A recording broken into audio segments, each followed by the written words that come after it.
Hello everybody, welcome back to my YouTube channel. In this video I'm going to show you how to use Face ID to download apps. So let's get started without wasting time.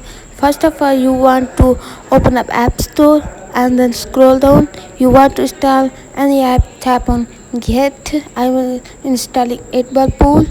So as you can see, tap on install. It's showing Apple ID password and go back to your home screen and then open up settings app.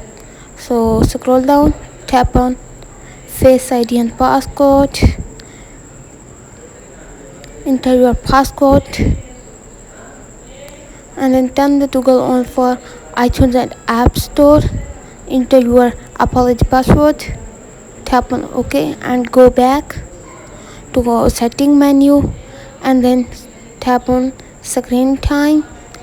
Scroll down, tap on content and privacy section, tap on iTunes and App Store, select don't it required and go back, open up App Store and then scroll down, again tap on get. So as you can tap on double click to install, give your face ID. So as you can see, app is installing right now. So that's it guys for today's video. If the video helpful, please like the video and subscribe my channel. Thanks for watching.